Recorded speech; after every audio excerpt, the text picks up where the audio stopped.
गुरुमुखो जय सच्चिदानंद जी। गुरुमुखो श्री गुरु महाराज जी की लीला अपरंपार है। ना जाने कैसे कैसे वो रूप धारण करके अपने भक्तों के पास पहुंच जाते हैं। एक भक्त जी के लिए उन्होंने जज का रूप बना लिया कोर्ट के अंदर। कैसे हुआ, कैसी ये लीला है, सुनिए। एक बार श्री गुरु महाराज जी ने अपने एक महात्मा जिनका नाम श्री स्वामी निजात्मानंद जी था, उनको प्रचार प्रसार के लिए सतनाम का डंका बजाने के लिए भेजा। वो चकबंदी गांव में गए और उस गांव में सत्संग का प्रवाह जारी हुआ। सत्संग होने लगा तो अपने मित्रों के संग भक्त वसंताराम मल्होत्रा जी भी वहां पहुंचते हैं और वो सत्संग सुनते हैं। सत्संग सुनते सुनते क्या होता है, श्री स्वामी निजात्मानंद जी को श्री गुरु महाराज जी की याद आ जाती है और उस विरह अग्नि में वो रोने लग जाते हैं, अश्रुधारा बहाने लग जाते हैं। तो कंठ अवरुद्ध हो जाता है उनका, वो बोल नहीं पाते। धीरे धीरे सभी भक्त अपने अपने घरों में चले जाते हैं, लेकिन वो वसंताराम मल्होत्रा जी नहीं जाते। वो स्वामी जी के पास जाते हैं और उनसे पूछते हैं, आप क्यों रो रहे हो? क्या आपको आपके परिवार की याद आ रही है जो आपके नेत्रों में अश्रु प्रवाह होने लगा? श्री स्वामी जी ने उत्तर दिया, नहीं प्रेमी, ऐसा नहीं है। जब से हमने ग्रह त्याग किया है हमें परिवार के किसी भी सदस्य की याद नहीं आई। हम तो उस त्रैलोकीनाथ हृदय सम्राट घटघटवासी गुरुदेव भगवान की याद में रो रहे हैं, जिनके दर्शन किए बिना एक पल भी रह पाना मुश्किल लगता है। और श्री गुरु महाराज जी ने 6 महीने के लिए सत्संग प्रचार करने की आज्ञा दी है। और गुरुमुखो अगले ही दिन वसंताराम मल्होत्रा जी ने मुकदमे के संबंध में कचहरी जाना था। मुकदमा ऐसा था कि जीतना नामुमकिन था और फैसला उनके विरुद्ध होना तय था। और जब रात को वो सोते हैं वसंताराम मल्होत्रा जी, तो उनको एक सपना आता है कि वो कचहरी में पेश हुए और न्यायाधीश की कुर्सी पर, जज की कुर्सी पर एक सांवले रंग के सफेद रेशमी चोले वाले कोई महापुरुष बैठे हैं। गले में सुंदर माला है, आंखों में सुनहरी चश्मा है गुरुमुखो, और सिर पर गुलाबी रुमाल शोभायमान है।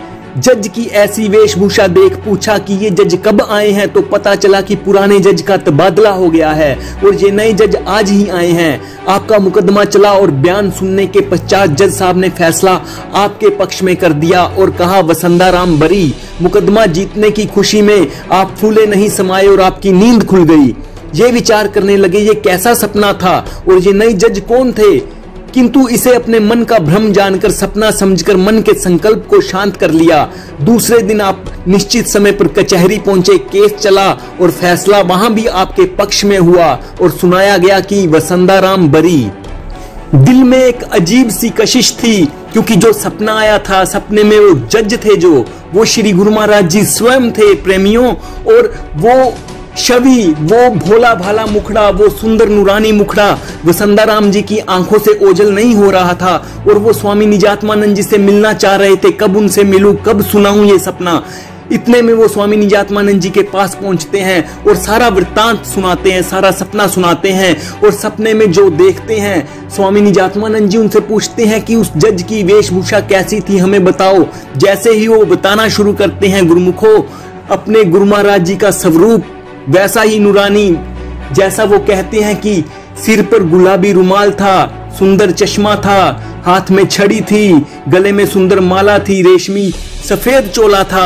तो स्वामी निजात्मानंद जी सुन सुन करके फिर अश्रु प्रवाह करने लग जाते हैं, रोने लग जाते हैं, रोने लग जाते हैं और बोलते हैं कि यही तो मेरे श्री गुरु महाराज जी, मेरे भगवान, मेरे त्रिलोकीनाथ हैं, जिन्होंने आप पर इतनी कृपा की और आपको जज बन करके इस केस से मुक्त किया।